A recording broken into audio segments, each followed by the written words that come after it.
All right. So welcome everybody to this Thermal Transport Cafe, 12th of March 2024. Today we have my colleague and friend, Bradley Bock, current senior lecturer at the University of Pretoria, senior lecturer in mechanical engineering.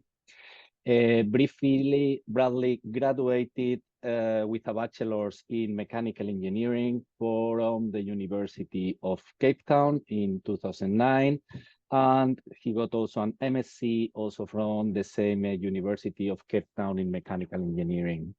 After that, Bradley joined Sasol Fuels. It's actually a petrochemical plant company that makes petrol from coal, I guess because South Africa is very rich on coal.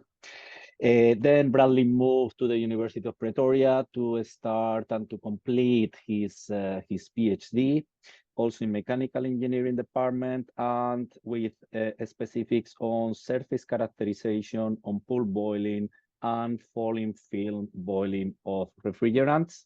That I think this is very much related with his current interests and with some of the work that he is going to present today. He has published several works in quite relevant international journals, such as International Journal Heat and Mass Transfer, Applied Thermal Engineering, and he's collaborating with many renowned people, such as Matteo Bucci, Christoph Markidis, Professor Johnson as well. So I think Bradley is kind of an early career researcher at the forefront in South Africa. So if you guys come across with some kind of collaborative scheme between your country and South Africa, really do not hesitate to contact Bradley. He is very good and very responsive on this type of calls. So nothing else, Bradley, please, the floor is yours. All right, thanks very much, Danny. So good day, everybody. So my name's Bradley, and I'm coming to you from South Africa, and I'm discussing a body of work that, as Danny mentioned, started in my PhD, and we have continued since, and it's looking at particularly surface modifications and enhancements on falling form boiling, but a number of comparative pool boiling studies have been done and have ended up becoming their own, have been published separately.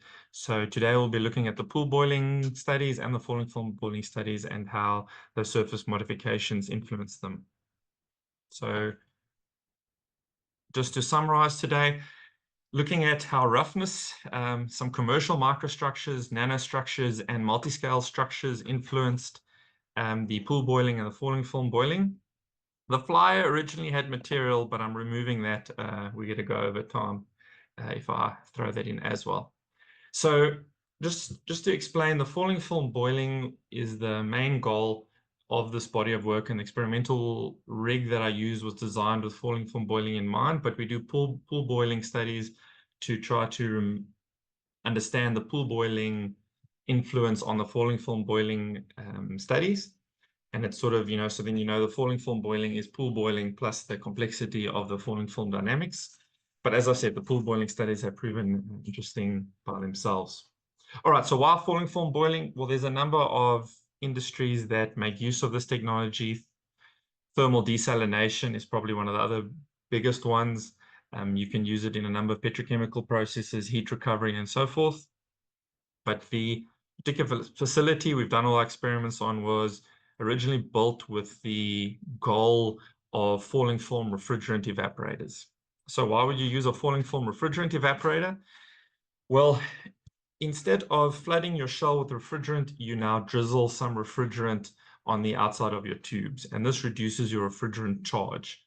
If you have a poisonous, an expensive or a toxic refrigerant, having a lower refrigerant charge can then be very beneficial, particularly now with the move to some of these low global warming potential refrigerants. Some of them are flammable, or if you move to natural refrigerants, many of them are toxic. So your falling film evaporator then gives you an advantage. And in particular, what I'm looking at is hydronic falling film evaporators. That means there's water on the inside of the tubes providing the heating, or to put it differently, the refrigerant is cooling the water.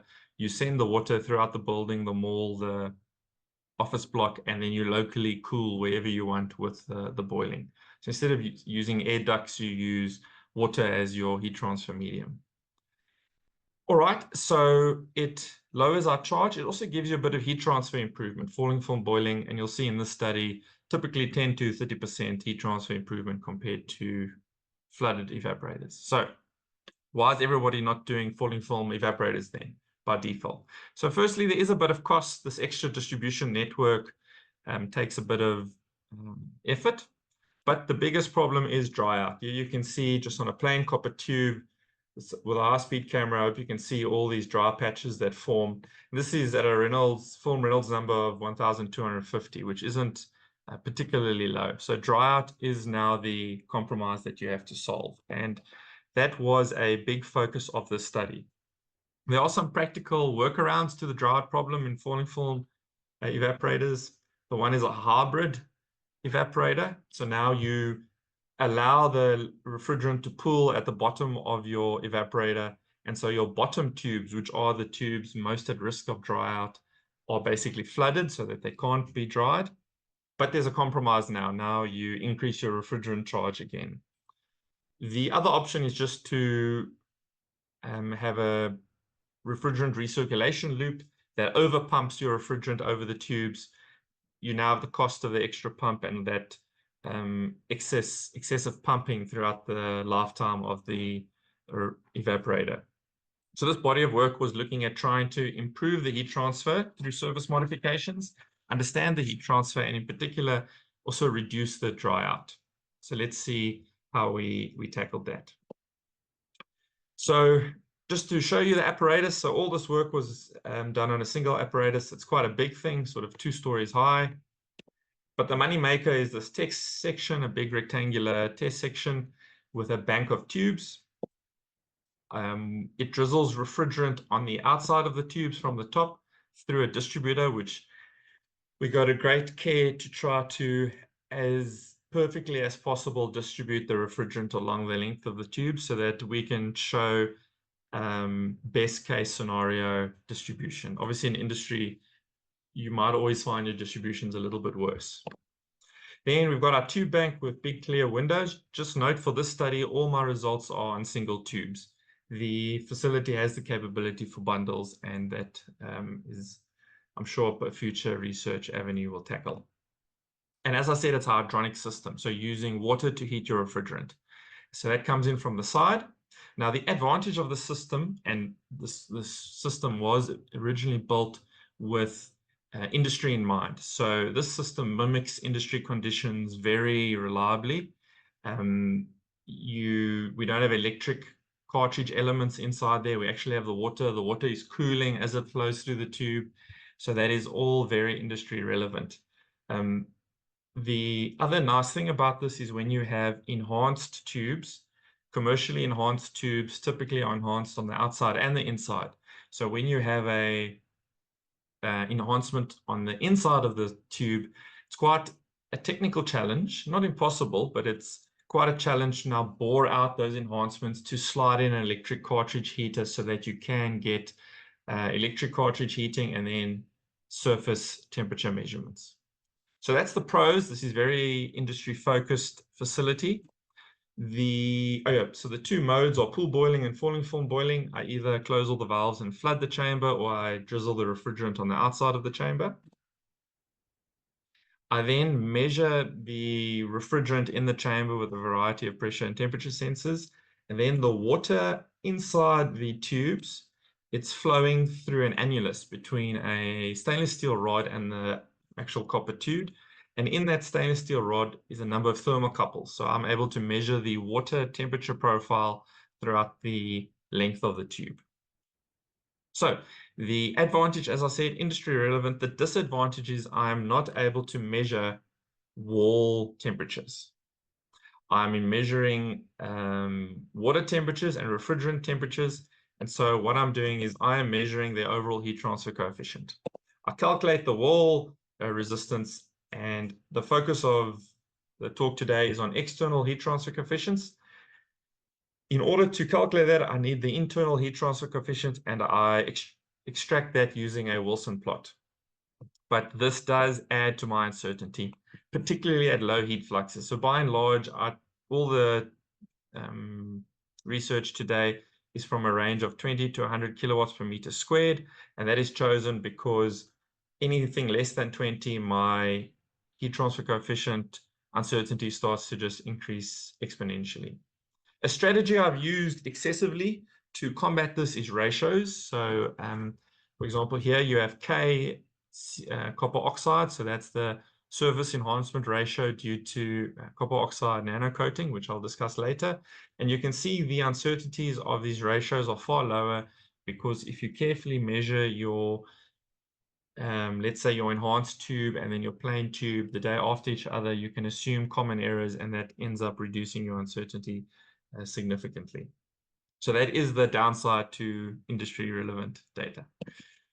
All right, let's look at our first parameter, which was roughness. I'm going to skip through some of the basic results here because they're fairly well known. Took a couple of copper tubes, roughened them by hand with sandpaper, measured pool boiling and falling film boiling results. In both cases, as you increase the roughness, you increase the heat transfer coefficient, which was known going into the study. What wasn't known was that the sensitivity of the heat transfer coefficients to the roughness. For pool boiling, I got about a roughness to the power of 0.13, which matches Gorenflow's correlation quite well. That is from the VDR Heat Atlas, the German publication. I read the English version though. If you look at the falling film boiling sensitivity to changes in roughness, it's more sensitive to changes in roughness. That is to say, the rougher the tube is, the falling film boiling enjoys it even more than the pool boiling does. And you can quantify this with a falling film enhancement ratio. So the heat transfer coefficient of your falling film conditions divided by the respective pool boiling conditions.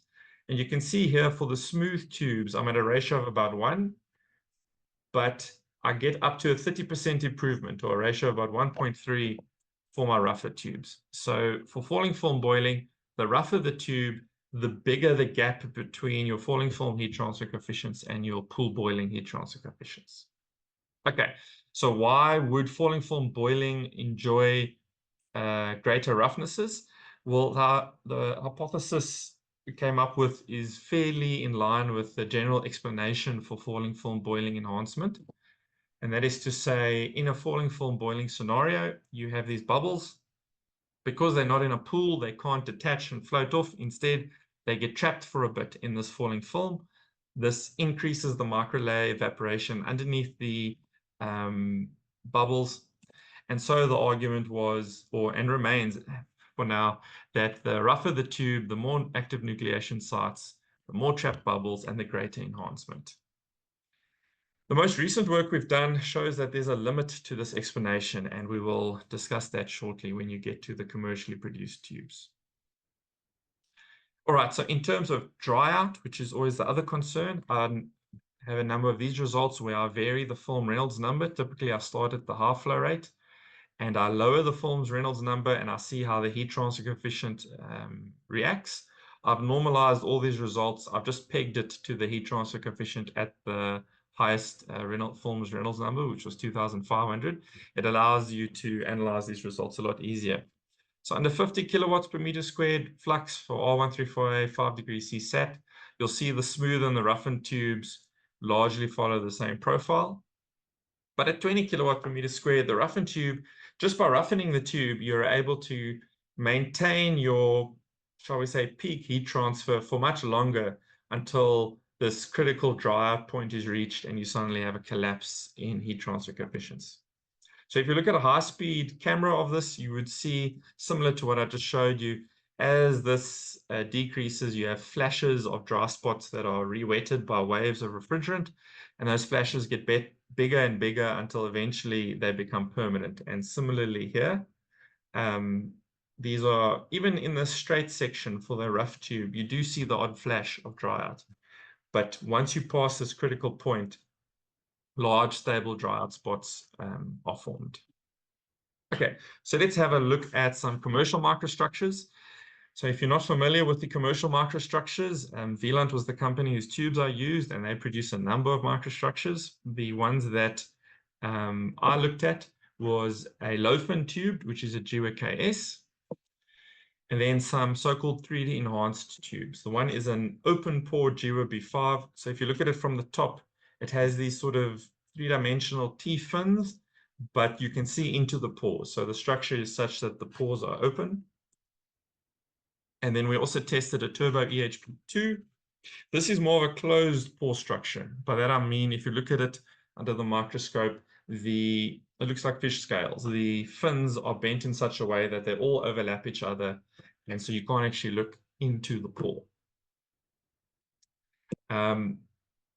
Looking at our pool boiling and our falling film boiling results, you'll see there's almost two groups of results. The one is the plane surfaces, shall we say, so a roughened surface, or the GWKS, which is the low-fin surface. So they have a very traditional increasing straight line on this log graph, and it's increasing as you go.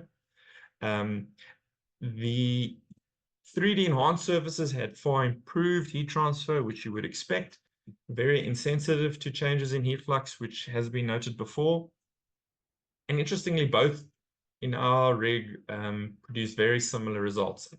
That is the EHP2 and the B5 perform very similar, even though the EHP2, to my understanding, was suitable more for high pressure refrigerants, but that's good for them. You'll see for pool boiling and falling film, it looks fairly similar, and we'll show that in more detail.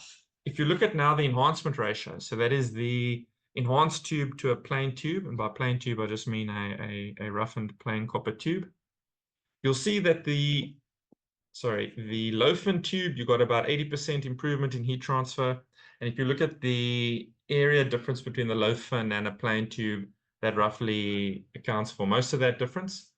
And then if you look at the 3D enhanced tubes, you got up to 6 times the heat transfer of a roughened plain tube, which is fairly impressive. And you can see it's been designed for lower heat fluxes. 10 kilowatts per meter squared is really where these tubes come into their own. Keep that number of 6 in mind. We'll discuss it shortly when we look at the nanostructures. All right, how does this happen? Again, this is from the 90s when the microstructures were heavily investigated, 80s, 90s. So these microstructures, the 3D microstructures, they allow for lower superheats are needed to activate nucleation sites. Then you've got this bubble in these fins, and these bubbles now have a greater surface area in contact with the fins, more micro layer underneath the bubble, more thin film evaporation, and so forth. And then there's also single phase entrained flow. So the act of the fluid evaporating into the bubble and the motion of the bubble itself will entrain fluid through these micro channels, which will also enhance your heat transfer. And that has been shown to be a significant contributor to these 3D enhanced tubes heat transfer improvement. So it's not all just activation and two-phase enhancement. If you look at the falling film enhancements, now we're comparing the commercial microstructures falling film to pool boiling, you'll see that, interestingly enough, the 3D enhanced and the plain tube all had fairly similar falling film enhancements, and it's all around the 30–20% range. In fact, there's even a dip here below to a -10%, but they all had a similar range, which is interesting because I argued on the roughened tube that more bubbles means more falling film enhancement. On a 3D enhanced tubes, you have a massive amount of bubbles because of those fins reducing allowing for more active nucleation sites. So this implies there's some sort of saturation effect that I don't fully understand just yet. And then also quite interestingly was the GWKS. So that's a low-fin tube. And here you can see as the heat flux gets lower and lower, its enhancement improves. So it actually had an 80% improvement for falling film compared to pool boiling. So the falling film boiling really likes the low-fin tube, which is an interesting phenomenon. The working hypothesis there is that if you look at this low-fin tube, the bubbles are roughly the size of the gaps between the fins, or they're probably forced to be from as they grow, they detach due to the fins. And if the argument is on a plain tube that it's the increased micro layer evaporation under the bubbles causing that enhancement, if you now consider a cross-section and here's your fin and there's your bubble, this increased microlayer would now be on all three sides of the bubble. So that's what I propose is the likely cause for this low fin falling film enhancement effect. We look at dry out now. You can have a look for the low fin tube.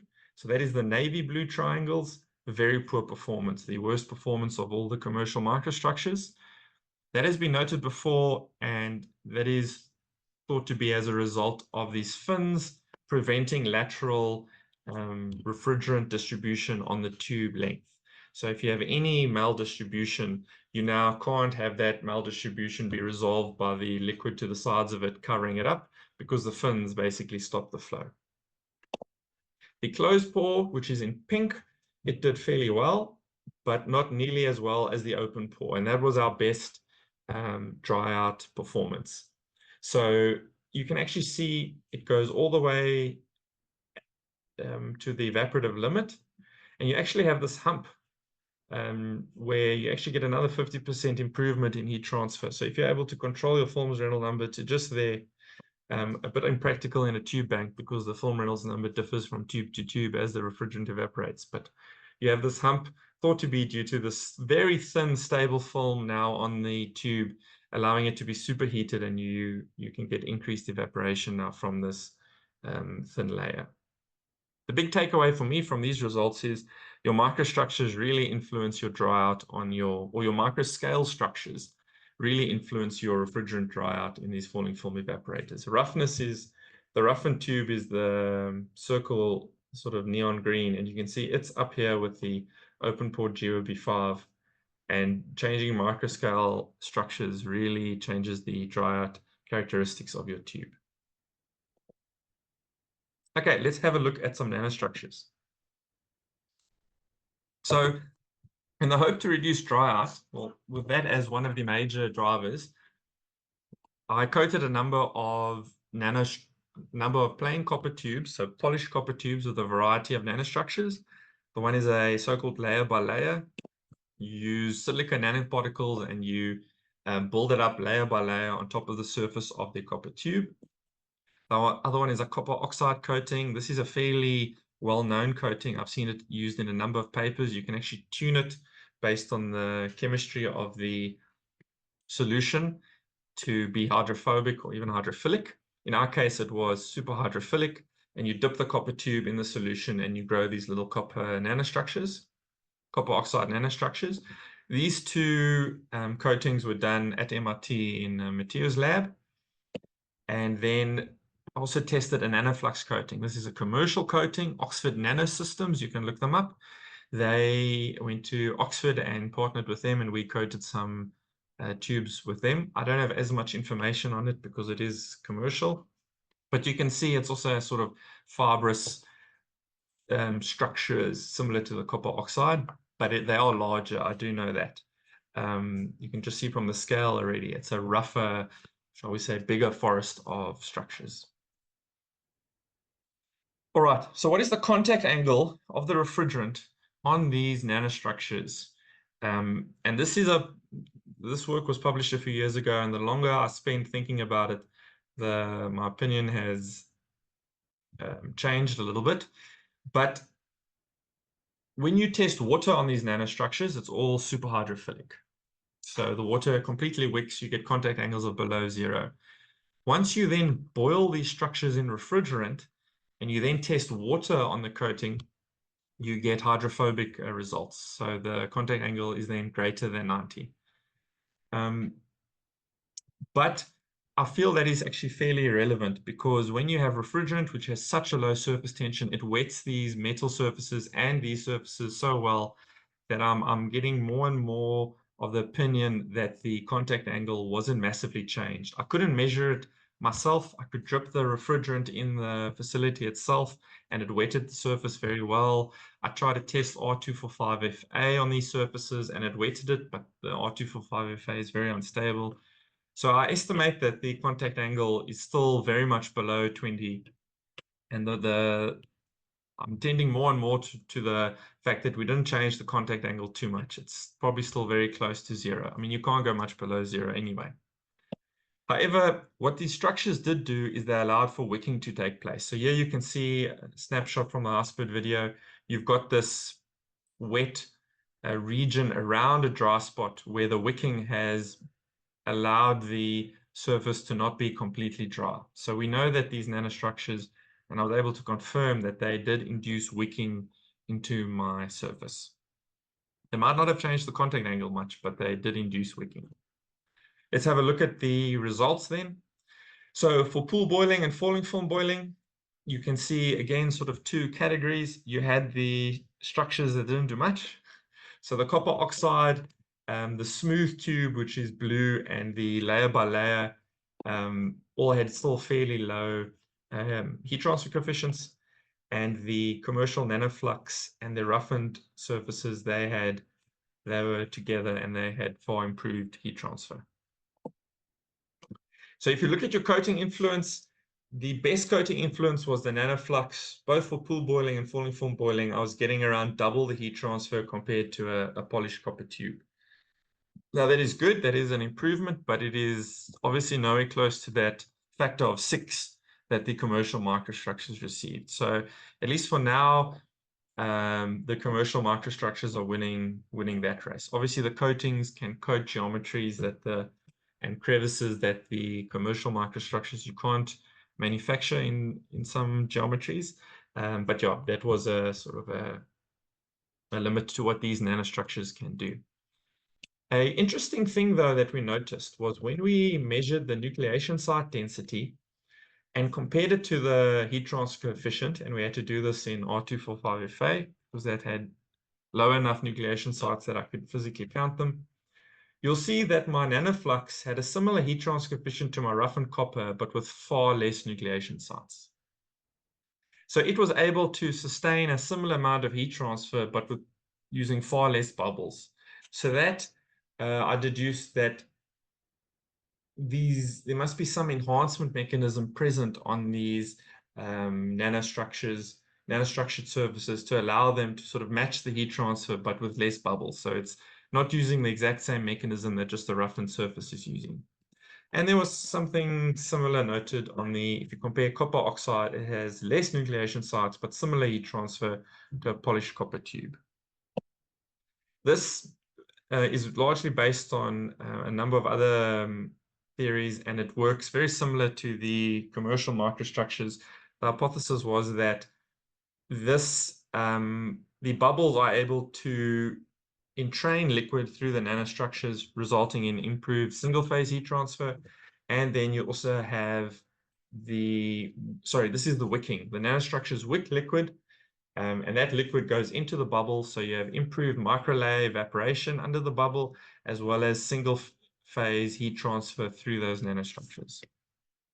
So with that in mind, the idea then came to be that maybe we can combine these nanostructures with the commercial microstructures, and these two heat transfer mechanisms will hopefully work together, and we'll get to those results shortly. Falling film enhancement ratio, you'll see now for the nanostructures, it's still this 10 to 30% heat transfer improvement for falling film compared to pool boiling. And again, the rougher surfaces, the surfaces with more nucleation sites, had better falling film enhancement, and the surfaces with lower nucleation sites had lower falling film enhancement. So that largely ties up that the nanostructures didn't do anything special under falling film boiling conditions. And largely it was just due to nucleation site density governing their enhancement. All right, dry out. So the dry out, I'd hoped that these nanostructures would be able to massively improve my dry out. They did not. So if you look at 50 kilowatts per meter squared, all the results are a smooth uncoated plane tube, a rough coated plane tube, and all these nanostructures didn't really do much. So the microstructures had a much bigger influence than the nanostructures. Here at the 20 kilowatt per meter squared, you can see the nanoflux matched the roughened tube in terms of dry out profile. So that's a little bit encouraging, but if you can just roughen a tube to improve its dry out profile, why go to the effort of nanocoating it? So not much big news there, unfortunately. And a concern was realized during my study. You can induce early onset of critical heat flux through these nanostructures when you're boiling refrigerants. So these nanostructures are often used to create superhydrophilic surfaces when boiling water to prevent the onset of critical heat flux. But now when it comes to refrigerants or organic fluids, in my results, the number of times we found that if you started to raise the heat flux a little bit, we got to 90 kilowatts per meter squared, we got critical heat flux under falling film boiling, and you can just see the liquid bouncing off the tube, no more wetting took place. And you'd expect for pool boiling it to be around 227. So we got fairly early onset of critical heat flux here. So that is not necessarily the heat flux range where we'll be operating your falling film evaporators, but it is something to note as a possible concern for these. Okay, let's have a look at some multi-scale structures. So what we now did was we took this copper oxide coating and we coated it, my student actually coated it on some rough and plain tubes, those low fin GWKSs, and then my two 3D enhanced GWB5 and Turbo EHP2. How successful was the coating? It's on the outside. This coating makes the surface black, and the surface was black, so that looked encouraging. Inside the pores, it's quite hard. We bent the tube open and had a look inside, and from what we could tell, the coating was inside. It makes sense that the coating should be able to go inside these pores. It's just there's no particles for the copper oxide coating. It is just a chemical bath, and that should be able to go straight into the pores and coat everywhere. So there's no theoretical reason why it shouldn't be able to. And practically, we were able to see some black inside also under SEM, we were able to see the structures inside the pores. Blockages is the next concern. We did note, particularly on the GWB5, maybe up to 10% of the pores had some form of blockage. I'm not talking a full plug. I'm talking something like where you have these strands of copper oxide, almost tendrils, covering a bit of the pore. That should be noted. I don't know if they would survive the boiling, because now you actually have the bubble trying to go through it. But all the pores weren't blocked, only 10%. All right, let's have a look at some pool boiling. So uncoated to coated. If you look at your plane surfaces, namely a roughened and a low finned, the coated surface had reduced heat transfer coefficients. And if you look at the 3D enhanced surface, it also had reduced heat transfer coefficients. So in both cases, both the sort of simple surfaces and the 3D enhanced, your heat transfer decreased. And you can see here in terms of the coating ratio, generally you had about 80% all the way down to 60% of the heat transfer that an uncoated tube received. So why do we think that? Well, what do we think was the cause of that? Firstly, the nucleation site suppression. Now, we know, if you remember from that previous graph, for example, the copper oxide compared to a polished copper, it did have a lower nucleation site density. So it is very plausible that it again reduced the amount of nucleation sites. Unfortunately, I couldn't confirm that. There's just these tubes that I tested had too many bubbles. This is a roughened tube.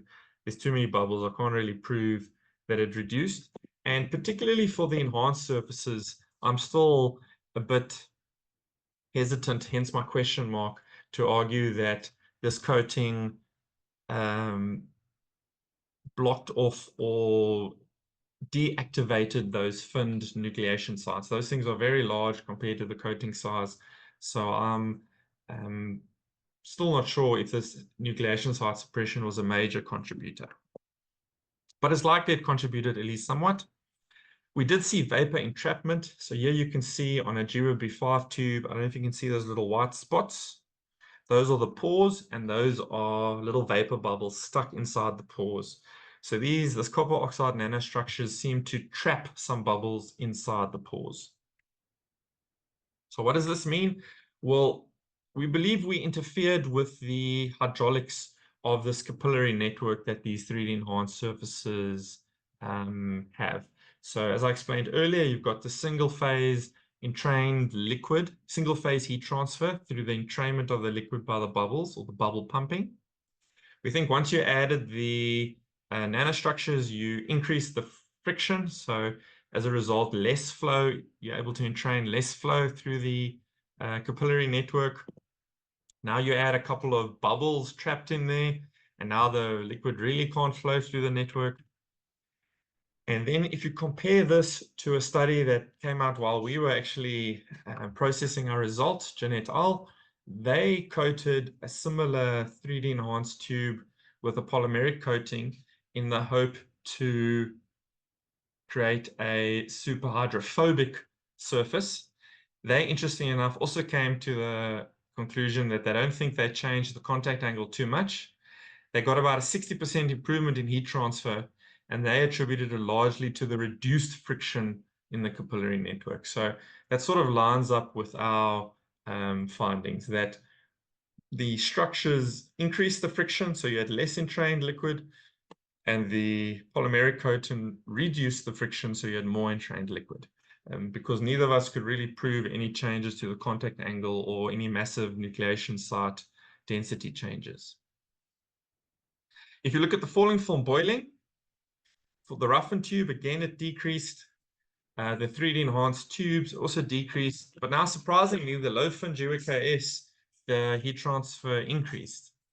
So the coated low fin tube did better under falling film boiling conditions, and it got up to about 60% improved heat transfer for coated to uncoated. And if you compare coated low fin to coated pool boiling, we had up to 3.6 times the improvement. Now that value I think is a bit inflated. I think it's a case of the falling film was increased, but the pool boiling was also suppressed. That's why that number is so large. The other values, if you look under the multi-scale, we're still in the sort of 20 to 30% region. So not much has changed there. It's just the low fin tubes are the ones that really enjoyed the falling film conditions. The explanation for that still sits on this idea of the increased microlayer evaporation, but we feel now that the coating allowed for increased wicking into these surfaces. You've now got 3 times the surface area, well, not exactly, but a greater microlayer underneath these bubbles. So under falling film conditions, you'd have more thin film evaporation and wicking under these tubes. Dry out, unfortunately, the dry out again largely just followed the microscale structures, not the nanoscale structures. So the low fin was the worst in navy blue. The open pore was in the second best, and then the best was still our closed pore, whether or not you coated it. So this means that wicking, we hypothesize it has some influence, but not enough to really overpower those big dry spots that are created, and that it's microscale structures that are the best suited to do that job, or the correct scale to do that job. All right, so in summary, from a pool boiling point of view for refrigerants, I'd argue that we noted that there is some enhancements as a result of nanostructures, but it's not trivial to combine these with microstructures, and particularly with commercial 3D enhanced surfaces. In fact, I'd say with these commercial 3D enhanced surfaces, you can't use any structure. You'd need a smooth coating, much like that polymeric coating that the Jeanette al. did. Any structure is going to reduce the friction, increase the friction in the capillary network, in those little micro channels, and interfere with that entrained single phase heat transfer. So that is something to note going forward. And there is the risk of early onset of critical heat flux because of the nanostructures. Again, this is for refrigerant boiling or any low surface tension fluid, or those fluorinerts, for example. I would also expect to see similar results. Falling film refrigerants, typically you get about a 10 to 30% improvement, provided you don't have too much dry out. Anything that starts to increase your nucleation sites increases this advantage. However, the 3D enhanced surfaces were similar. So there seems to be a saturation point, which I haven't yet been able to measure or prove. So that's an interesting bit of research for future. And your low fin services benefit particularly. And I'd argue the outcome from this is that, at least for now, with the nanostructures available, or at least that I tested, they weren't suitable for improving the dry out performance. The microstructures are the ones that improve your dry out, and some new nanostructures will have to be found if we want to solve the dry out problem through that. And this also speaks to that contact angle discussion. As I feel we didn't actually change the contact angle. That implies that you can't improve the dry out through contact angle modification, and the structures, it's easier said than done. So it's quite a challenge then through a coating to improve your dry out. All right, well, thank you very much. I know this was a bit more applied than sometimes the Thermal Transport Cafe is, but I hope you enjoyed it. And if you have any questions, please let me know.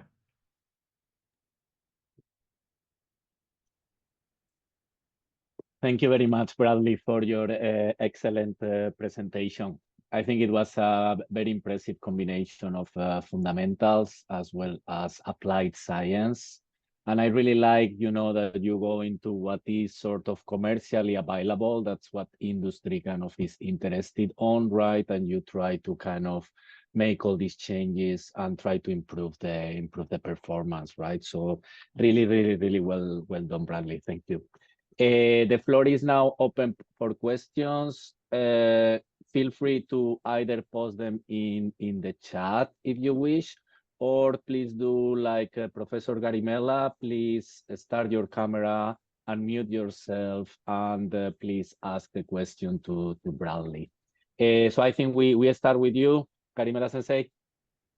Okay. Well, excellent talk, Bradley. I'm surprised they let you into this forum because I could actually understand your work. Usually I don't understand anything anybody does. So It's so full-scale nice. tubes. It's rare. Yeah, this is actual heat transfer, not taking some pretty pictures and waxing on them. So anyway, my question is, these tubes have been around for a while, and it's about the falling film part of your work. You talked about dry out, and we also saw the video of the fluid flowing over the surface. There's dry out, and then there is wetting of the tubes. Those are two separate things. Did you try to sort of figure out how much of the surface area was wet?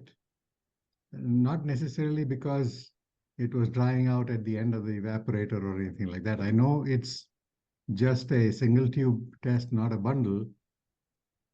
But there are many investigators who sort of calculate a wetting ratio and then calculate the heat transfer coefficient based on the portion of the surface that was wet. Did you do anything like that? I would love to.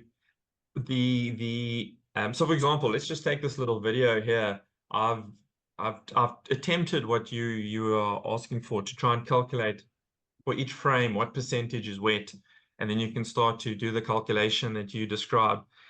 Unfortunately, unless my image analysis suddenly gets much better, I'm not going to be able to use the video footage I took, because if you can just look at this video, there's a lot of glare, it's difficult to determine where the wetting starts and the dry out ends. I mean, my eyes can, but unless I start to train an AI or something, I've struggled to be able to do that. So I haven't been able to do that yet. I think a fluorescent dye is the obvious solution for the next round of tests, and then we can start to actually measure what percentage is wet and what percentage is dry. You could make the assumption, if you look at these normalized heat transfer coefficients, that when you're at 1, you're at 100% wetted, and when you're at a half, you're at 0.5% wetted, 50% wetted. But that is an assumption, and I know when you look at the high-speed video, even when you're at 1, you can get flashes of dry out appearing. So that would be a bit of a leap. So at present, I can't do that. That's something for going forward that I'd really like to do, to try and understand how much of this curve is because of you know, when we say when I say this is at 1, I've just pegged that to the maximum heat transfer coefficient I saw. Maybe already over there, I already had some dry. So it's actually, I was never at the best possible heat transfer coefficient. So yeah, it's an interesting problem I'd still like to solve.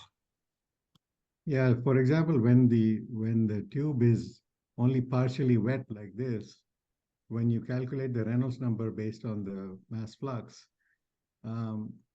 the sort of film thickness is much thicker locally, and then no film at all in other locations. So if you account for that, I think you'll be able to get a much better understanding and agreement with your data.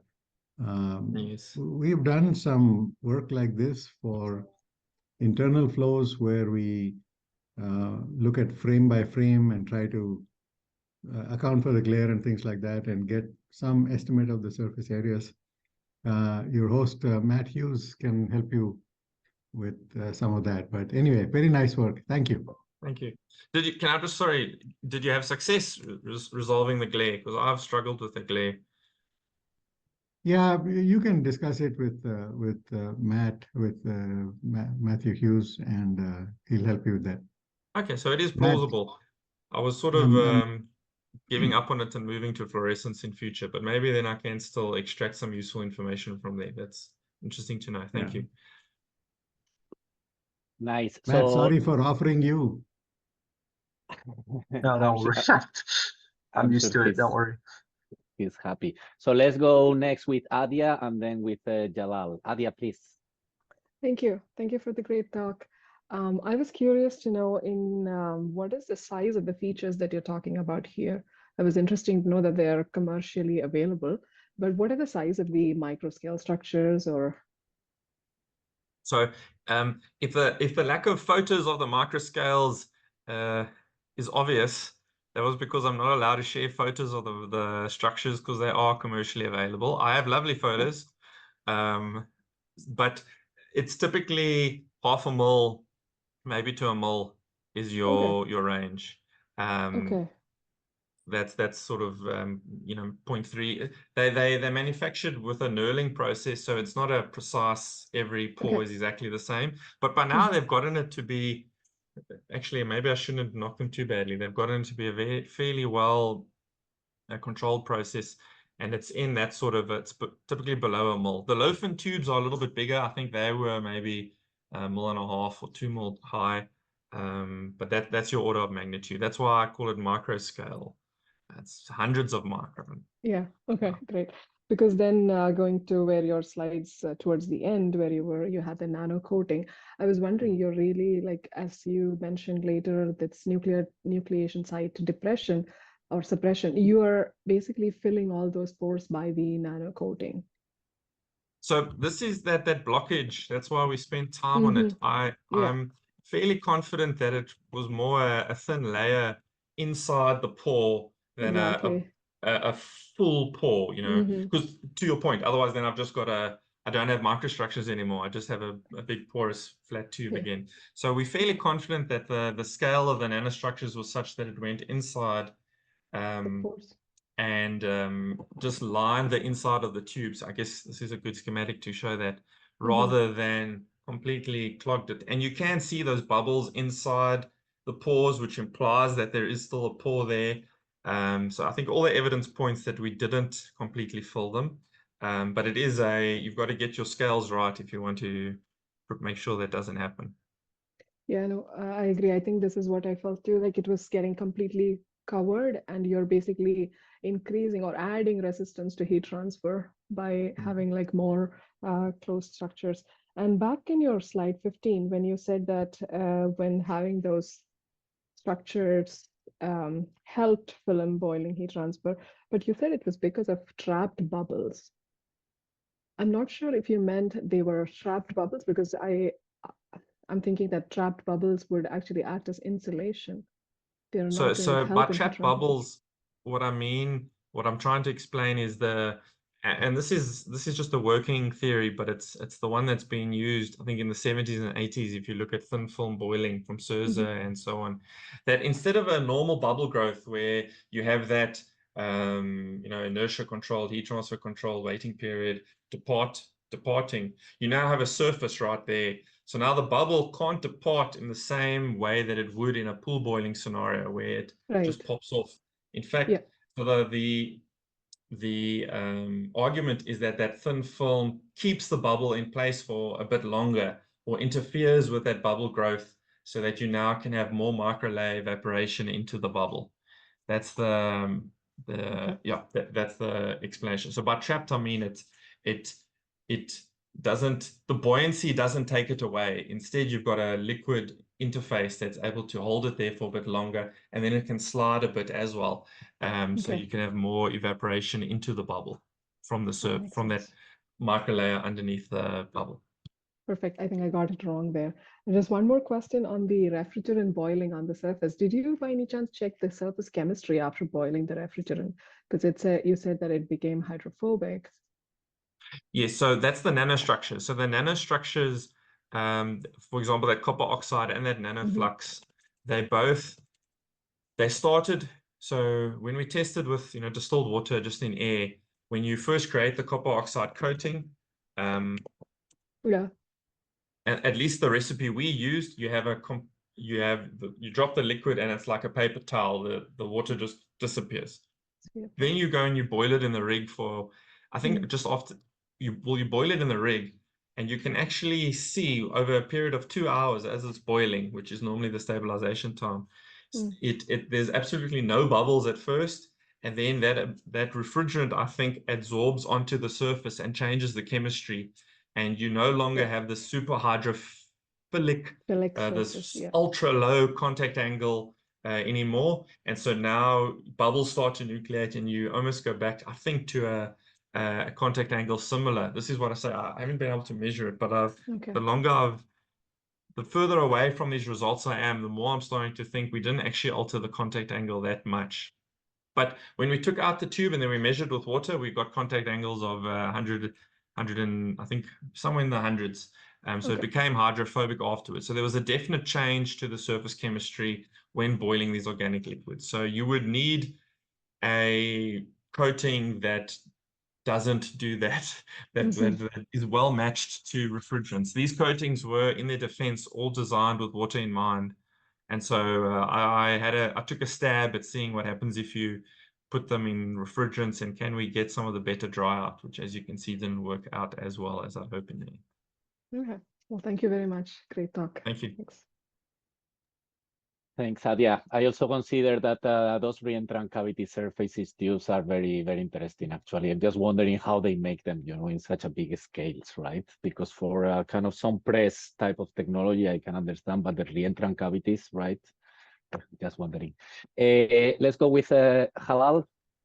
Jalal. Yeah, that's right. Can you guys hear me? Hi there, Halal. Yes, we can. Okay. So thank you so much for the great talk. It was a lot of work. Because I'm doing the same thing, refrigerant slow boiling, and I understand how hard it is to get each of those graphs, and you had like a lot, like 100 graphs. So my question is kind of a follow-up on the previous question. And it's actually a comment, because we have done a series of work on structures with different sizes. So I think one important thing to consider in the HTC performance is the size of the structure. For instance, when you are applying copper oxide on the fin tubes, you're seeing decrease in HTC. But I think it's about the size of copper oxide, because we have etched aluminum fin tubes, and we have seen enhancement in HTC. So if you look at the SEM of copper oxide and like etched aluminum, you can see here like these nanoblades are in like those say cavities are all in like nanoscale mostly. But if you look at etched aluminum, like we have series of work. If you look at the SEM, you see really, really large cavities, like 10 micron, 50 micron. So I think when you're using the copper oxide on those kind of fin tubes, it's actually blocking some of the nucleation sites. But if you use some kind of bigger structure, probably that will enhance. And if you run like Sue's model and the specific refrigerant and the working conditions, I think you can get the optimal size range. Yes, but I think that's also sort of to the point that for the refrigerant boiling, the scale is a bit bigger that you need if you want to enhance the heat transfer, because a lot of the other advantages of these nanoscale surfaces are lost. The superhydro philicity, the surface chemistry was changed during the boiling, so I lost all of that. So I didn't get any of the dry out advantages. To your point, even the nanoflux, which is a bigger coating, did have better heat transfer than the copper oxide.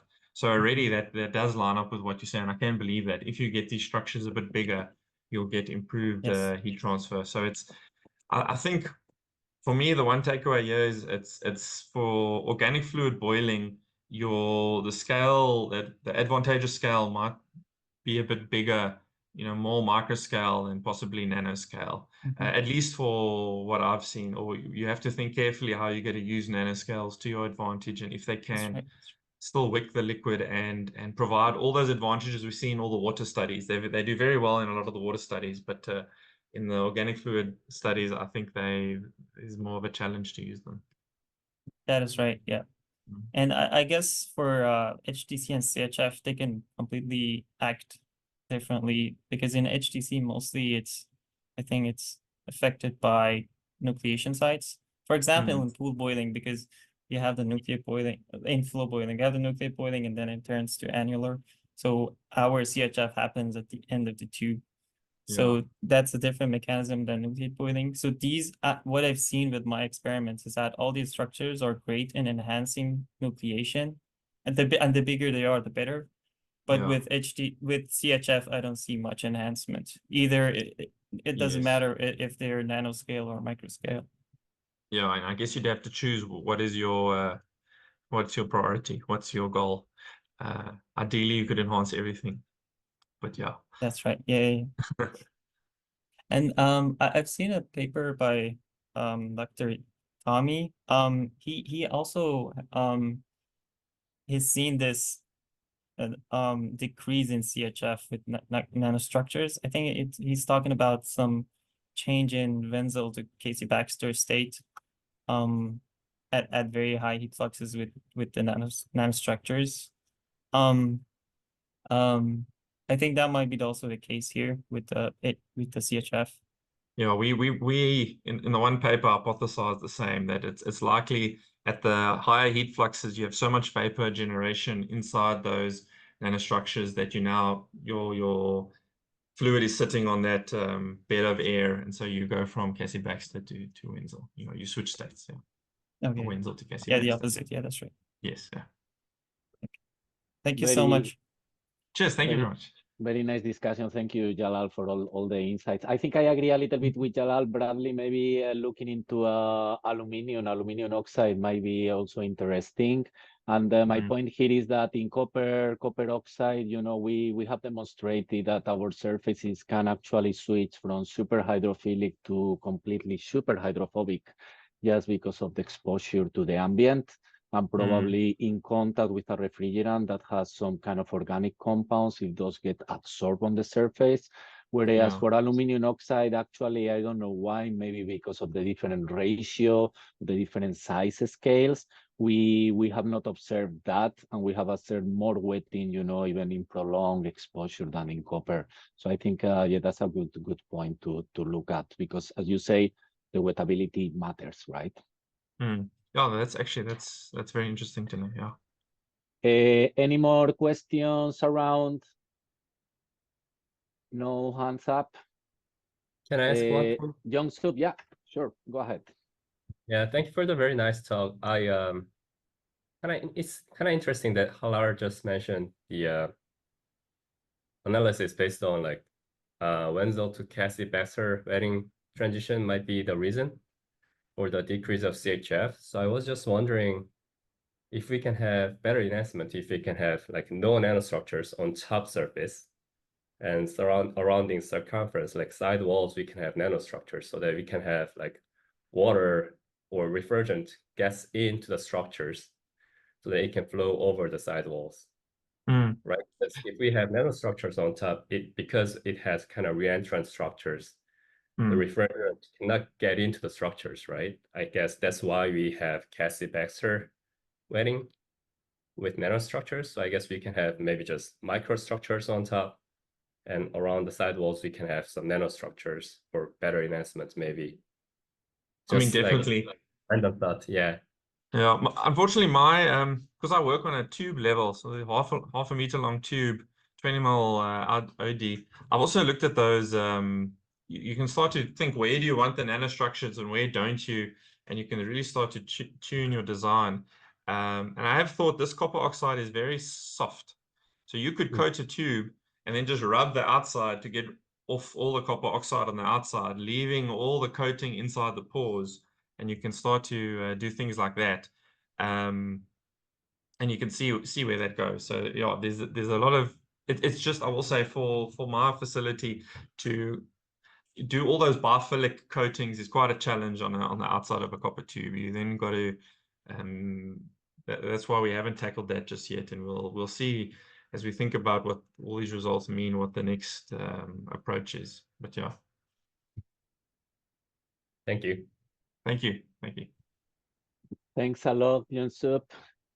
Any questions, further questions? I'm going to ask you just a couple of questions. Bradley, if anybody has any other questions, please raise your hand or unmute yourself. And if not, maybe at the end of my questions and Bradley's answers, we just wrap up the session. But please feel free to ask. I think we still have a little bit of time, as long as Bradley has time. You are okay, Bradley? I'm good. Yeah, you're good. Very good. So, Bradley, my question here, again, very, very excellent research. I see your PowerPoint is not working greatly. Luckily, right? it lasted till the end of the talk. It's fine. Yeah, that's all right. My question here, Bradley, is regarding the heat transfer measurements that you are reporting, right? In some of your tubes, the one you are introducing your microstructures, what you are introducing when you compare to the smooth one is basically you are increasing the surface area as well of the tube, right? Yes. Have you taken this into consideration? Have you normalized your results by this type of surface area? No, we haven't sort of gone in there and tried to calculate the, the 3D geometry and then, as you say, back out what the increased surface area is. Look, it definitely plays a role, the increased surface area, but the general, if you look at the work done, again, like my PhD supervisor, Prof. Tommy, he did a lot of this work in the 80s and 90s. It's often thought not just the increase in surface area from a sort of convective heat transfer point of view, like the low fin tubes, but it's that increased surface area underneath the bubble. And so now you have thin film evaporation. So that's now considered the mechanism. The mechanism, and that entrained flow, because it's a bit unfair, particularly for the scale. The low fin tube, they're quite big enough that it's really just more surface area, and so that argument is very obvious. But for these micro enhanced tubes, if you look at them, it's quite small. Like I say, it's smaller than a millimeter. So it's at times the scale of your bubbles. And the companies designed these pores to be the right size for the right refrigerant. So if you use a different refrigerant that has bigger bubbles, then these particular tubes I tested won't necessarily work, because now your bubble's too big to actually go in there. So it's all about matching your bubble dynamics to the pore size, to the entrained flow. It'd be interesting. I mean, I guess if you can find the area ratio, if that sort of accounts for it, but I don't think it's just a case of more area, more bubbles. I think it's the specific structure of these tubes that is driving the improved heat transfer. All right, excellent answer, Bradley. I was going to ask also whether a different refrigerant needs different considerations. So I think you have answered that. Just one very quick question from myself, and then there is another one in the chat. So we also kind of teach always our undergraduate students, right, that the different regimes, condensation or single phase regimes, they do kind of influence heat transfer, right? An example is a falling film if it's in the laminar regime or in the turbulent regime, right? Yes. I know in your case you are having phase change, so it's a little bit more complicated than that. But if you were to position your kind of falling films, this will be kind of in the laminar, in the turbulent regime. Have you tried to find out what will be your threshold and whether your heat transfer values can be explained with this or not? So I would argue that that is less relevant for the heat fluxes I'm testing at because they are fully nucleate boiling. So the contribution of the convective heat transfer, I think, is small enough that whether or not it's laminar or turbulent, it doesn't matter much. And that's, if you remember, sorry, my PowerPoint's broken now, but that those graphs where the heat transfer coefficient stays exactly the same as I drop my film Reynolds number, and I start at 2,500 and I go all the way down to 1,500, that thing is flat. So if there was a big convective component, I would expect that to have changed. And where I do see any slope, particularly for my smooth tubes, under high-speed video, I can see there's dry out. So I think that's more dry out involved. I know there are studies where you get down to 10 kilowatt per meter squared, 1 kilowatt per meter squared, sort of just incipient boiling. There, I think that starts to play a much bigger role. And funny enough, that's where the falling film enhancement has been shown by other authors to really improve even better. So that's actually, I'd love to test there. It's just my rig can't go there. And so I'm busy with another facility that hopefully will take us there. But I don't think for this, the results I've shown, the regime is particularly important from a heat transfer point of view. Perfect, Bradley. Last question, and we wrap up, is from Avinash, and is basically related to the robustness and stability of the coatings that you have applied, and whether you have used them for a very long time, or that is kind of your future steps, Bradley. Yeah, so there's been no, I don't know what you want to call them, long-term tests. So we put the tube in. We have to, these nanostructures in particular, you have to age them because, as I said, after the first 2 hours, you see that that refrigerant absorbs onto the surface. So we normally run them in for a few hours, and then we start testing them. And then one of those curves takes about a day. Sometimes we come back after a few days, but these things haven't been tested for, more than maybe 5 working days at best. The copper oxide is very soft. It's not robust. The boiling itself, I don't think damages it, and I base that purely on eyeball. It's black. The copper oxide is black, and I don't see any changes. And we've looked at SEM of the post-boiled surfaces, and they still seem fine.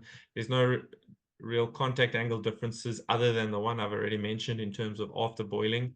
So I think for the length of time I've tested them, they are robust. If you ran this for 20 years, that would be another debate, and worth noting. Also no residual kind of copper or black within your refrigerant as well, right? No residual?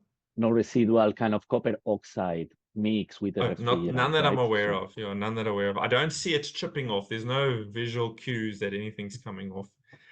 There's also other questions, to ask. So, for example, how does oil interact with this? Because in a refrigerant system, you typically get to have some oil. Would this oil now saturate the nanostructures to the point of making them obsolete? And would that then damage the nanostructures, the surface chemistry there? So there's a lot of very practical considerations I haven't had the time or the opportunity yet to dive into.